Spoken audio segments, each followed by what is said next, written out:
Good afternoon and welcome. Controversial piece of legislation before Parliament tomorrow. The Sexual Offences Act.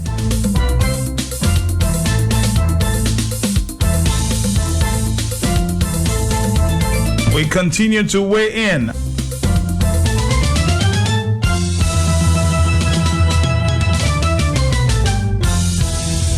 Later in the hour, we'll try to get on a family life practitioner. He was on Q95 some weeks ago. His perspective on this controversial bill coming before Parliament tomorrow. Rape in marriage.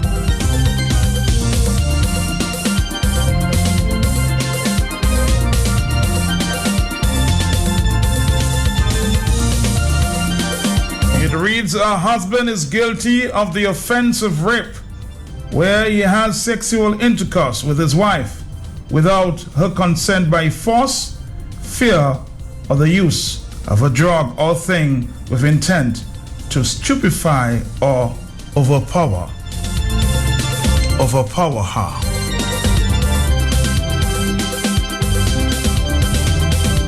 The men in Dominica are not taking this line down.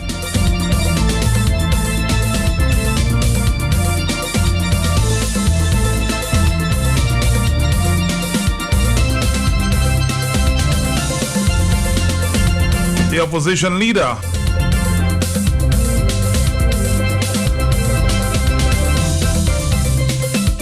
spoke of the need this morning to have a broader discussion before this piece of controversial bill is passed into an act. Let's listen. In terms of this matter that you refer to, having to do with what we refer to as spousal rape, the law is hoping to provide. Okay, it's the bill in front of me now says a husband is guilty of the offense of rape where he has sexual intercourse with his wife without her consent by force, fear, or the use of a drug or thing with the intent to stupefy or overpower her. That is the provision in the amendment that is going before Parliament this week. It is that particular piece now is being amended from what was there before. The only thing that has changed is that in the previous act, in the Act 1998, the Sexual Offences Act of 1998, it provided similarly that a husband is guilty of the offense of rape where he has sexual intercourse with his wife without her consent, by force, fear, or the use of a drug or thing with intent to stupefy or overpower her. And there comes the conditions where there is in existence in relation to them A, a decree of divorce, B, a decree of judicial separation, C, a separation agreement, or D, an order for the husband not to molest his wife or have sexual intercourse with her. So in the previous act, there were conditions under which this matter of the rape of a spouse could be entertained. And those conditions basically said the marriage had to have ended, or the marriage had to be on its way out, and then you, the individual person in the marriage, can file for a case of rape against your spouse. Because in the legislation, the wife can also be guilty of rape. The other part of this, which perhaps is even more disturbing for married couples, has to do with the offense of unlawful sexual connection, which does not involve penetration. It's just it's a touch in a certain area of the anatomy that is likely to cause sexual arousal. If the partner doesn't like it, the partner can deem it to be unlawful sexual connection, and that can be prosecuted as a crime. The issue for discussion in society, as far as I'm concerned, Matt, is how do you prosecute a case of rape against a spouse while the marriage is going on, so that spouses have to go into the court or have to be investigated by the police. A case is filed, it goes into the court, the marriage is going on, and they have to testify against each other. The court makes the decision that the rape took place, and so a part in the marriage now is going to jail for 14 years while the marriage is going on. Children are sitting down at home with the other part of the marriage, be it the husband or the wife, waiting for the jailed spouse to come back home after 14 years and live happily ever after. Is that practical? It's not practical at all. I'm hoping there's some discussion. So we need to discuss this. We need to talk about this, especially from the standpoint of the religious definition of the marriage, where ideally the two are becoming one. The two are supposed to be living in a union as a single unit, doing things, compromising, better, worse, richer, poorer, till death do them part. That's the ideal. That's what people get married and try to work through. The question is, how does legislation like this, which introduces the state now as a police of the private affairs of married couples that have not decided to want to get divorced, how does the state get involved in these matters and continue with the assumption, the feeling that the marriage is okay?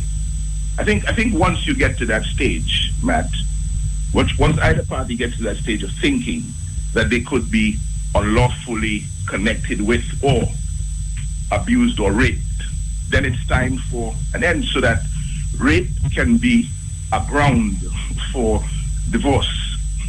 Or you see the point I'm making. And then I'm not sure that the church community that oversees marriages, that conducts marriages in Dominica, should not have its voice heard in terms of what expectations are, what the definition is and what the expectations are, and what they see for society going forward as married couples continue to live together, and or continue to endeavor to live together, hopefully happily ever after. So I believe that there is space for discussion of this matter, not on as we've been doing it in recent months, but right now, in terms of the specific proposals for amendment that are before the Parliament this week. The other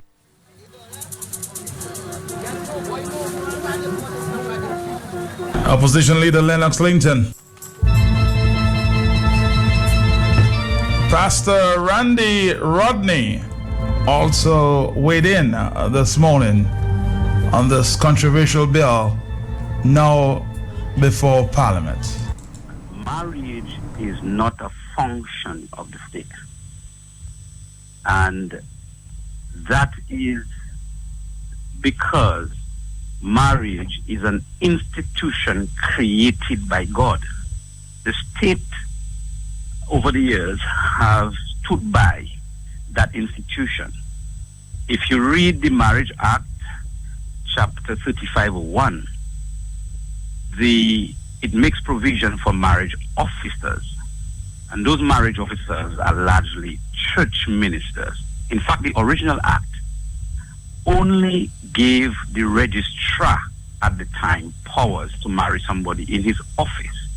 And so the original act called the registrar an ex officio marriage officer.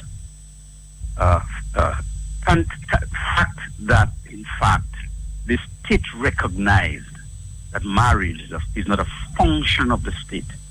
The state stamps, if you like, marriage as an institution of God.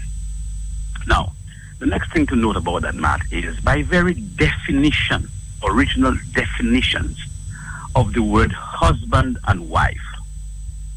One cannot rape the other by very definition.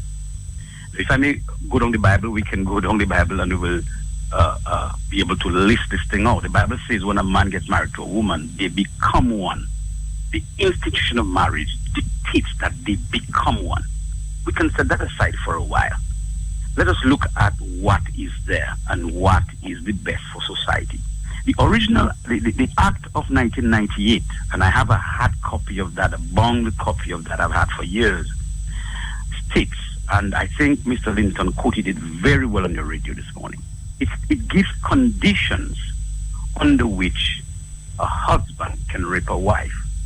And when you look at all these conditions, what it simply says is that there is existing in the relationship problems that renders the marriage almost null and void, or like they say in the legal terms, irretrievably broken.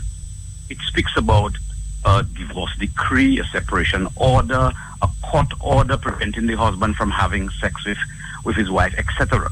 Now, that to my mind makes sense, right, in terms of ensuring that there is not abuse.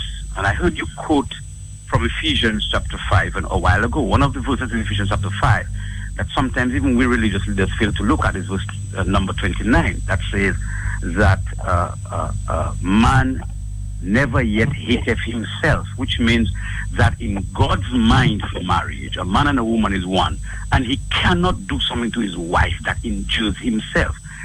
That itself presupposes that a man ought not abuse his wife. Of course, we can go into the argument of why that happens when a man abuses his wife.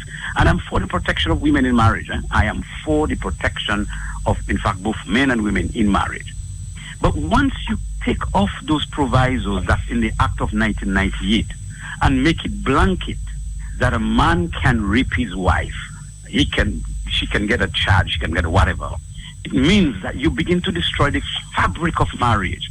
The fabric of marriage is that two people enter into this marriage contract and they say to each other, I'm going to live together with you for the rest of my life. In fact, the law calls it a marriage contract. The Bible calls it a covenant. A covenant is different than a contract. A covenant is stronger than a contract.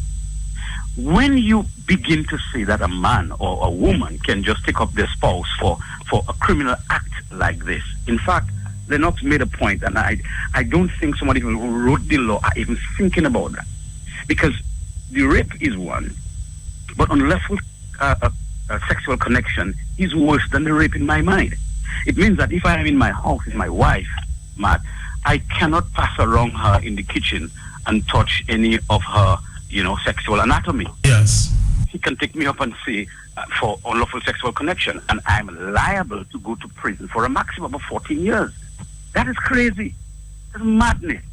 Now, if my wife and I have problems in the marriage, then it's understood. But hey, what needs to happen is if my wife is discontent with me and we have problems in the marriage, she needs to find legal means to draw the line to say, this is where I'm at. What has been happening with us, and I'm going to be very blunt on this one, Matt, is that over the years, and every man, whether married or not, knows that most women in our culture have used sex as a weapon. So they want something, they use sex. They don't want something, they use sex. You do something, they use sex. What do you think is going to happen when these women now know that if you have sex with me, you rape me? What do you think is going to happen? We already have a lot of trouble in Dominica in the family. We're going to have much more trouble. The point is, if the woman feels aggrieved, she has an opening. Get a court order. Get something. Because for you to get one of those things, you must establish reason. You must establish habit. You must establish practice for you to get a court order, for you to get a divorce decree, for you to get a separation order. You must have a reason for it. But when you write the law like that, you can get up in the morning and say, Mr. Raped me last night. And guess what? Here's the law. Nobody sees when anybody have sex, man. Far less a husband and wife. So guess what is going to the court?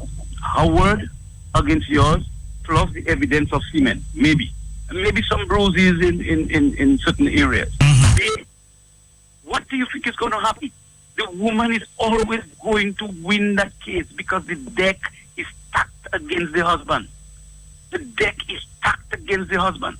And those husbands in Parliament must know that. Let me say that to you finally, Matt, and I'm going to use your medium to do that. Some of us have already sat down. We have drafted the letter. I have sent it to a legal mind to read and to vet. That letter will be ready for pastors to sign today. Our intention is that we want to send a letter to the head of Parliament, carbon copy to all the parliamentarians to say, we commend you for taking the Sexual Offences Act to Parliament, but we would prefer if you hold on. Let us discuss this before you make it law. Because as far as I'm aware, I don't believe that we have had discussions on this bill from the church sector at all. As far as I'm aware, I do not know that has happened. My understanding is this part was quickly taken out of the bill so we can pass it in Parliament and nobody knows. I would prefer if we have some discussion. So I'm going to ask pastors to give me a call. There will be a letter available for you to sign today. You can read it. If you are somewhere close, send me your email address. I'll send you the letter. You can read it and make sure we sign it and we send it to the head of Parliament. We have to hand deliver it between today and tomorrow morning so that they know and they can have an idea of where we are. So you're saying this has trouble written all over it? Of course, Matt. It has trouble for the family. It has the tentacles of destroying family written all over it. And anybody with any sense will know that. Now, it is true that somehow the devil has wound his way in legal systems, in government systems, and the first line of attack is family. But we as church people can't sit here and say, okay, because the devil is doing that, we're going to do nothing about it. No, we must contend. The scripture says for the faith. We must keep fighting for it, and we must not waive any opportunity to stand for the gospel of Jesus Christ and stand for family. I am for family. I've been married for 31 years. I thank God for it, and I'm sure there are many people out there who know that once that enters marriage, so with the little trouble sometimes you have with your wife, is no, you can't talk in your house, is no, you can't do nothing in your house. You better kiss your marriage goodbye. Thank you very much. That was Pastor Randy Rodney speaking to yours truly on the hot seat this morning. Before that, Lennox Linton. It's clear that this is a very controversial piece of legislation to go before Parliament tomorrow. I am going to introduce to you there Pastor Dalston from St. Lucia. He's weighing in on the discussion. Of course, those of you who listen to Q would have heard him some time ago as we discussed some family life issues on the radio. He's joining us live from Castries, St. Lucia this afternoon. Pastor Dalston, welcome back on Q95. Thanks so much, Matt. It's a joy and a blessing to be able to give my little piece on the matter of this legislation that is supposed to be launched tomorrow within the context of your Parliament. As I did indicate to you in your earlier call, that this is certainly a broad and sweeping piece of legislation, but I must commend the last caller for the very important input that he has presented in his discussion. It's a very troubling conversation with regards to this whole piece of legislation that is intended to be passed. And it raises a number of questions, and I think the former speaker, the caller, did raise some of the critical issues that are involved. How do you define a marriage? And he rightly indicated that within the social context, a marriage is called a contract, a social contract between two persons. But from a biblical point of view, we don't deal with contract, we deal with covenant. And within the covenant, there are four elements. There are empowerment, there is intimacy, there is forgiveness, there is grace, and there is passion. And because of the mystique, the mystery, which the Apostle Paul speaks about when he says, and the twain, he says, behold, I show you a mystery, the twain shall become one. How do you get to the point of that intimacy to define what is rape? You know?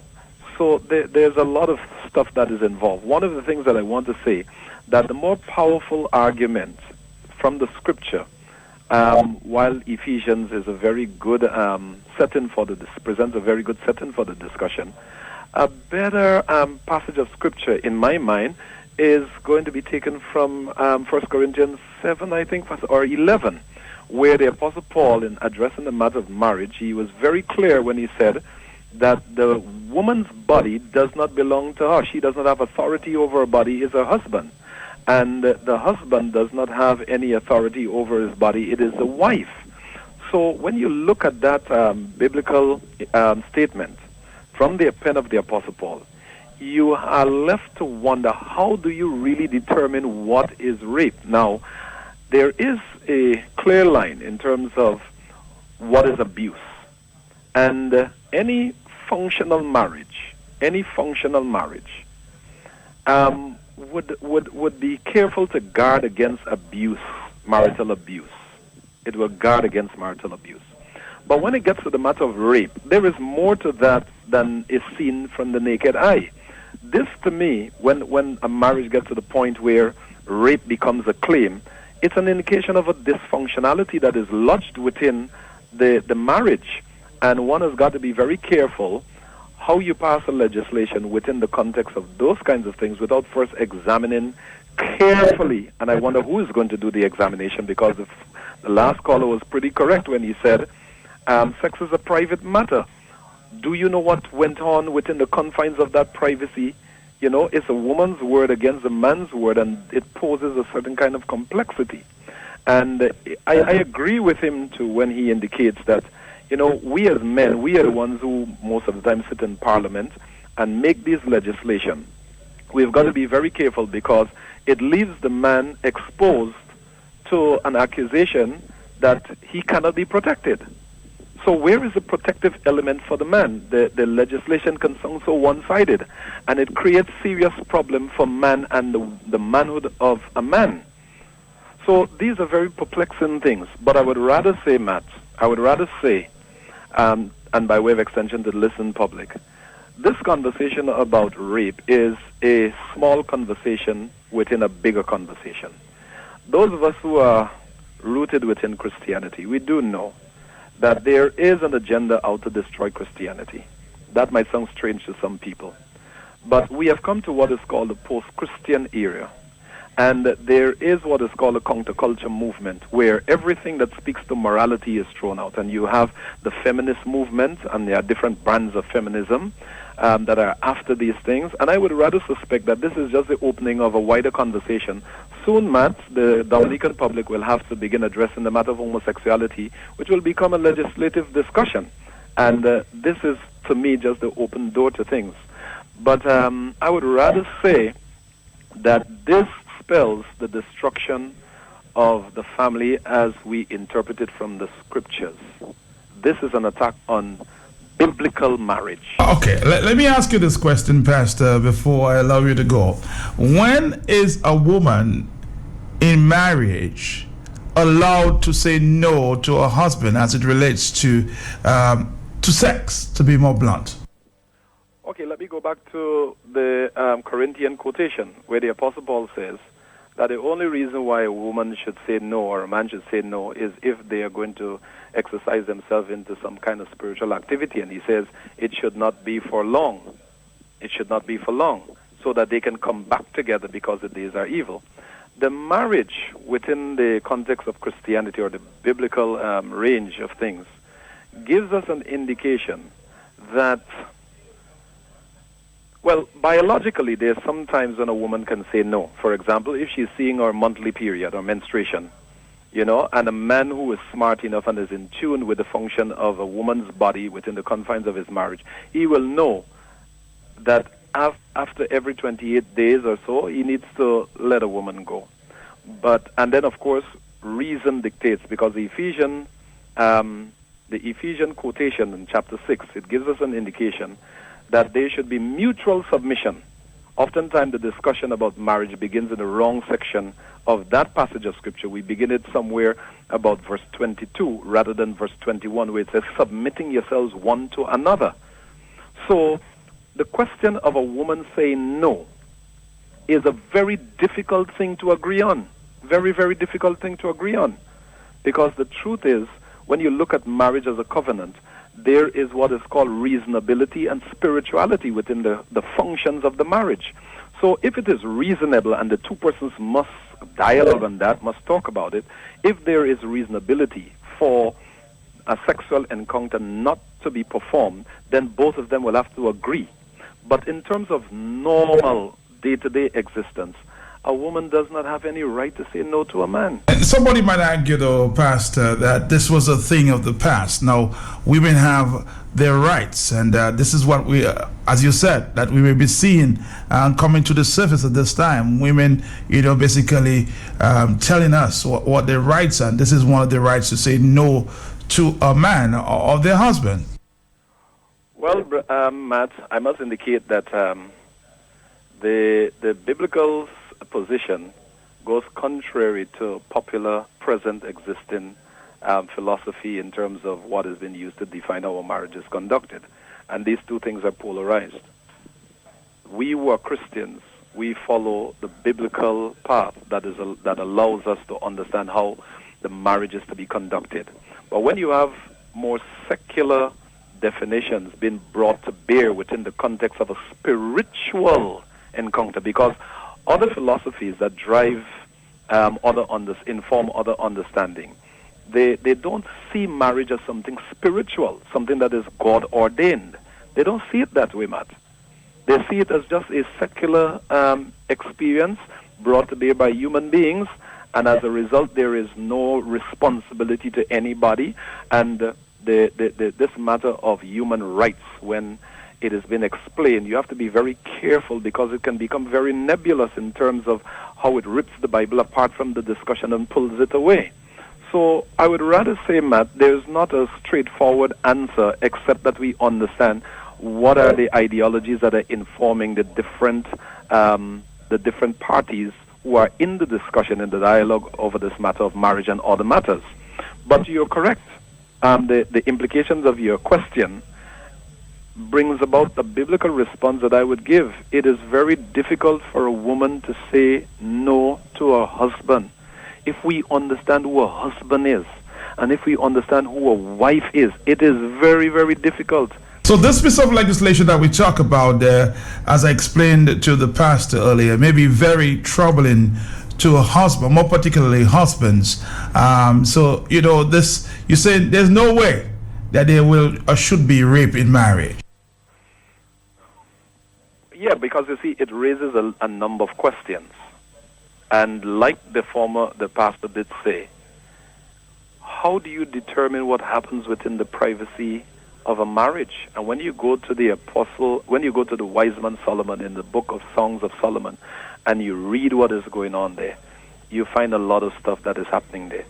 And if love, as we define it, is the foundation upon which a marriage is built, from a Christian perspective, it's very difficult for a woman to claim rape within the context of marriage.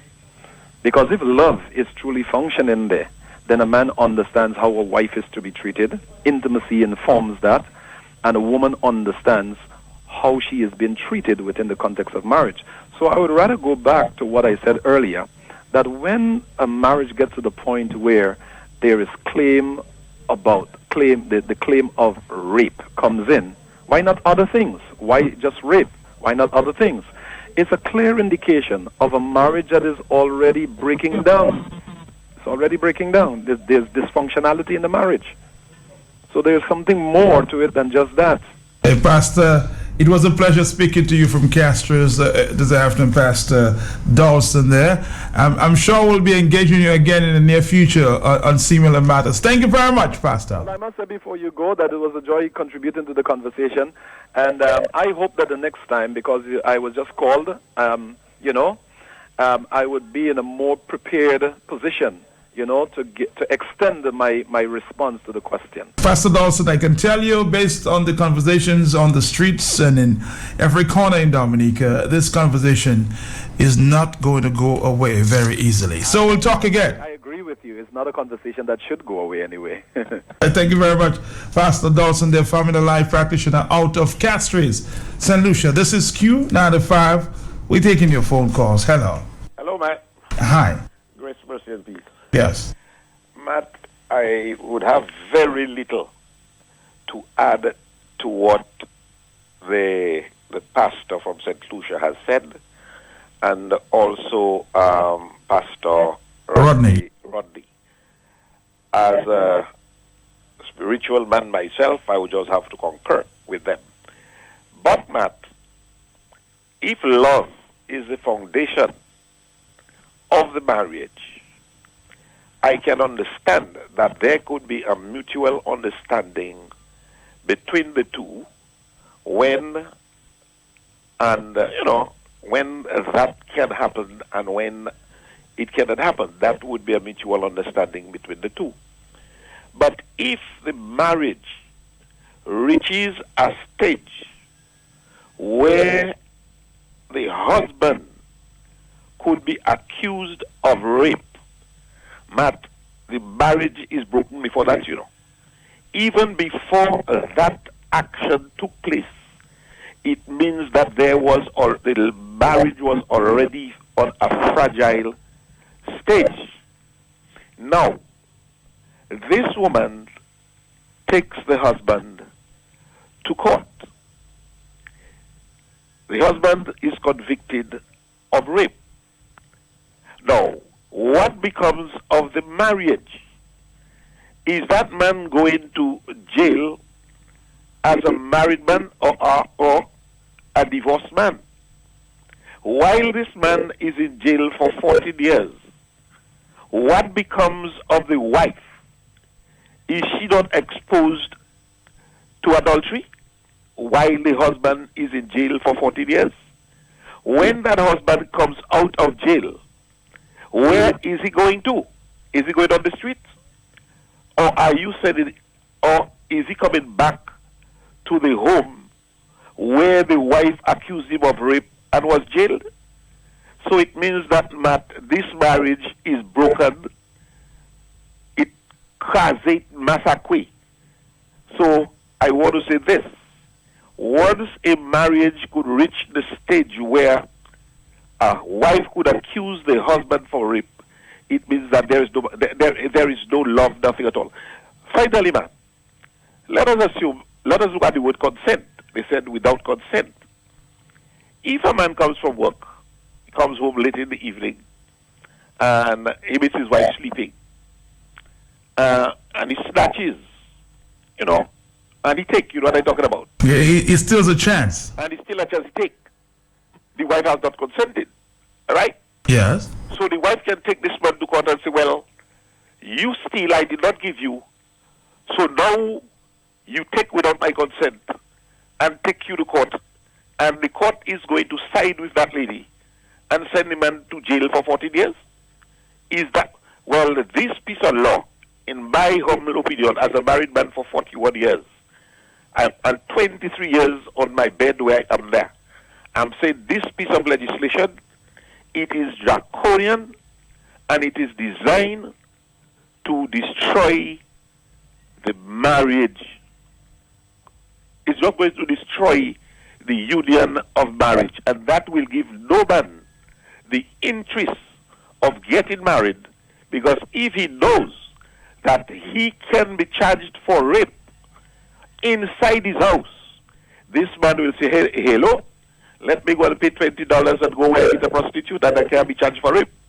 And what happens to the house? What happens to the family? Good question here. Let's take another phone call. 138 here. Hello, good afternoon. Good afternoon, Matt. Yes. Matt, men are getting more stupid than smarter. The laws are really going to destroy the marriage. Men are going to go, the Spanish, the prostitute is going to boom, Matt. It's going to boom.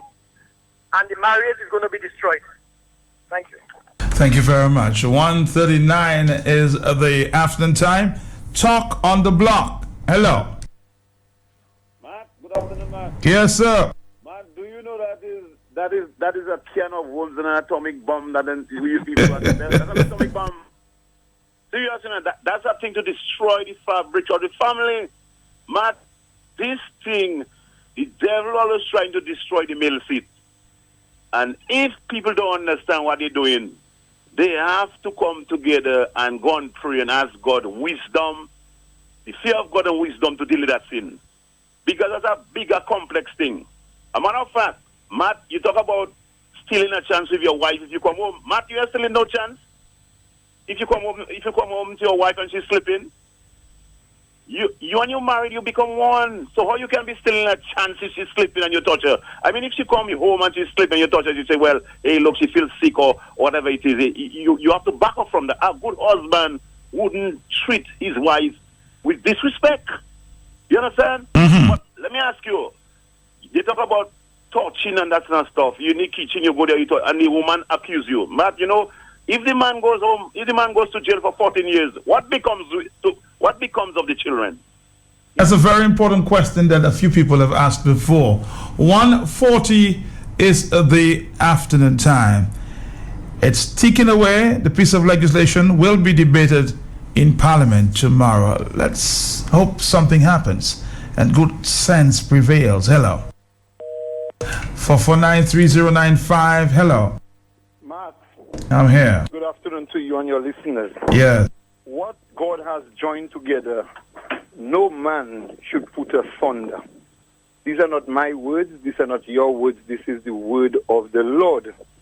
If a man is married and he have his wife, when you go to church or in court, man, you become one.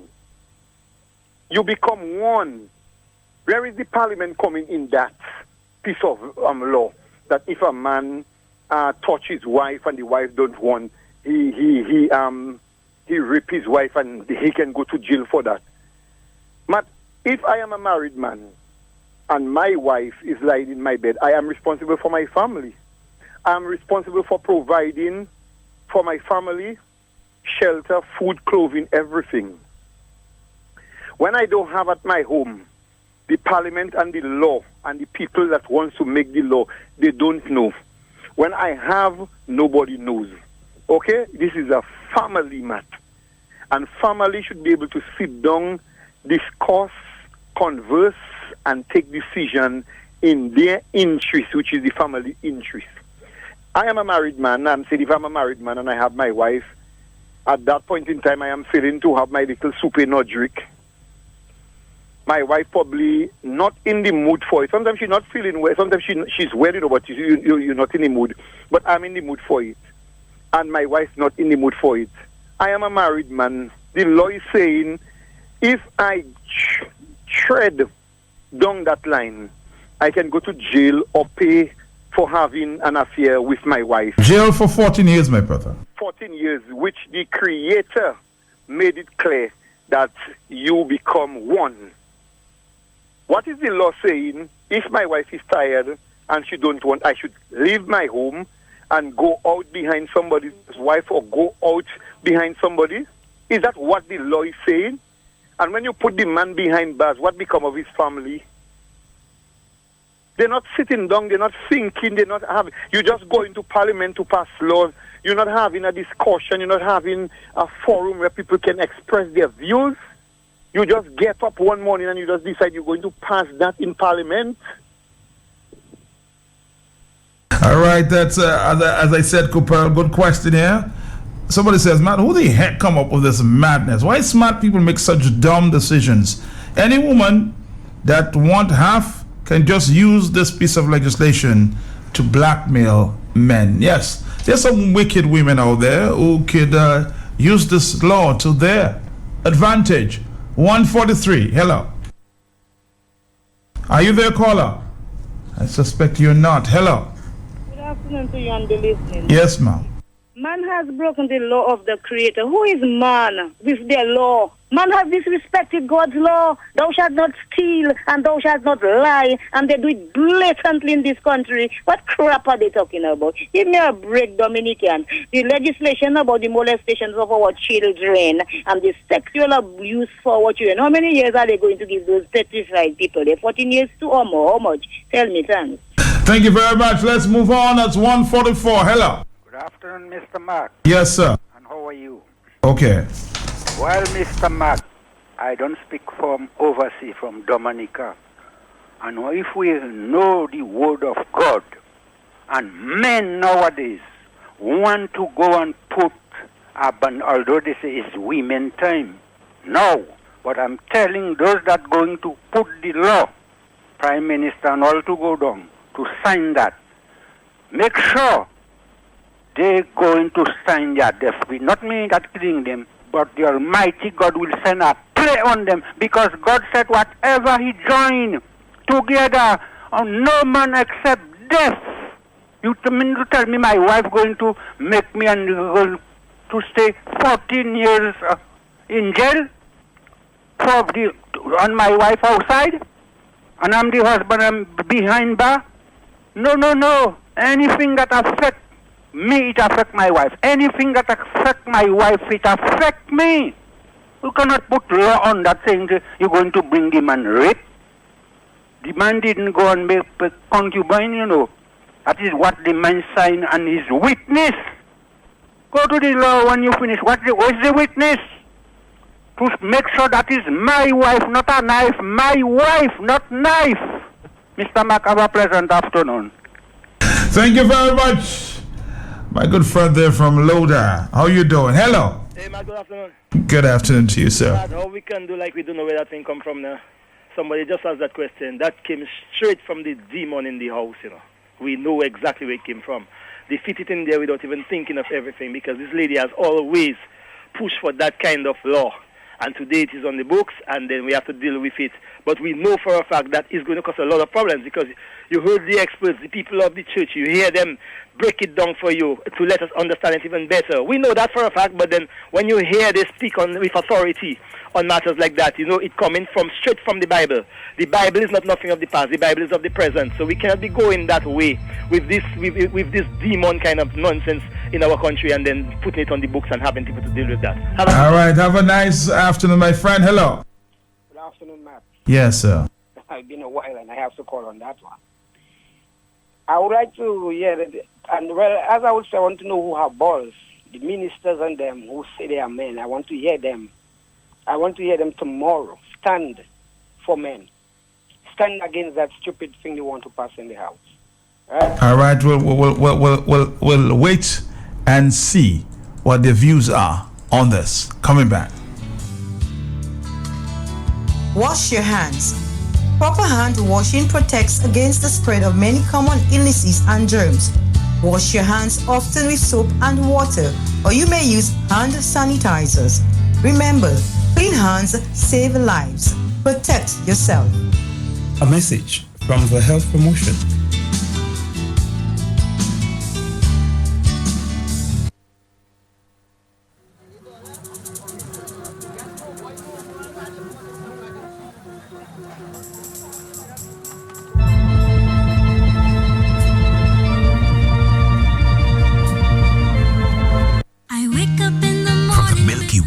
Timeless treasure has found its way on every breakfast staple in Dominica. A delightful promise is being kept. And now everybody is drinking Promex. Promex full cream instant milk. Morning by morning, give your family a refreshing start to a productive day. Promex milk. It's pleasingly, teasingly, surprisingly delicious. Blends well with your choice teas, cereals, coffee, or all your family-friendly recipes. Promex. Good nutrition all day long. Promex milk. Every mother's favorite milk. Taste the moments that take your breath away.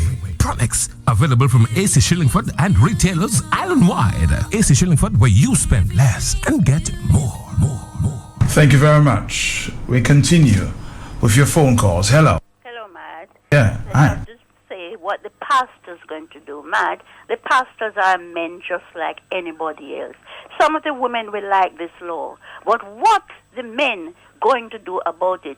The ordinary man, each and every one of them, will suffer. So they have to go out and fight for themselves. What the pastors are men like anybody else. Thank you. Thank you too. Thank you. Flow Creole in the Park, the ultimate Creole experience, October 24th to the 27th, 2016, Botanical Gardens. This is how we flow. Let's continue with your phone calls. Hello. Yes. What's up? Okay. Matt, a few questions here. Matt, is a few points rather. In all those situations, there is only the voice of one church leader whom we hear commenting on that. And I would want to hear, I would be, and not only me, but it would be very good to hear exactly what, for instance, the Christian Congs, which comprises of the Methodist Church, the Anglican Church, and the Catholic Church, what would be their views on that? I actually tried this morning to make contact with the bishop. He's out of the island. A priest spoke to me privately. I suspect he will be expressing his views. But from what I gather, all the religious leaders and officials are concerned. As you said, maybe we need to hear them live. But, some of them have expressed privately. Hello, talk to me, 150. Hey, good afternoon, Matt. My brother. Well, Matt, you say this is a very sensitive issue, eh? It is. Well, Matt, my take on this is there is an old saying that if it ain't broke, don't fix it. It is normal for legislation to be updated from time to time, but that updating or amending, it is to improve on a piece of legislation. What we are hearing here is that the only thing that they are changing from the existing legislation, and correct me if I misunderstood, from the existing legislation, the only thing they're changing is that they are seeking to remove the conditions that are set. You're very right. They removed all the conditions. And that is the only thing that is. So, well, I'm looking at this now objectively. This is all I'm looking at, nothing else. In my mind, I think to an objective mind, one cannot say that removing those conditions, no interference with the definition of rape and all those things, just removing those conditions that stipulate when this would apply. To me, I don't see it is improving the legislation at all. It is not at all. It's making it worse. It's making it worse. So then on that basis alone, with nothing else, why go that way? Have a good day, bro. Have a good day. Yeah, there were conditions where they would charge you for rape within marriage before, but all these conditions have been removed. Hello, talk to me. Yes, good afternoon, Mark. Yes. Mark, as a woman, I'm not against the law. Because I tell you, Mark, if you listen to some stories, women telling you about their husband, it is sad. You just have to go one-on-one with some woman undercover for you to know what they're going through with their husband. So I'm not against the law. The only thing I would not want them to bring that law as rape, but abuse. All right. Thank you very much. Hello. So make some conditions. Hello, talk to me. Yes. Hello. I'm sorry. We're going to come back. When you are just too tired of the heat, check out Progressive Cooling. Get your air conditioning units any size, whether it's commercial, industrial, or residential. They've got it. Your home appliances are not working properly? Progressive Cooling also specializes in fixing refrigerators, ovens, fans, microwaves, and televisions. Progressive Cooling will fix it back to that good as new condition from Capuchin to Scott's Head. Progressive Cooling, located at Monbruce, will find you. Call 448-6980 or 613-3176. Progressive Cooling, so cool.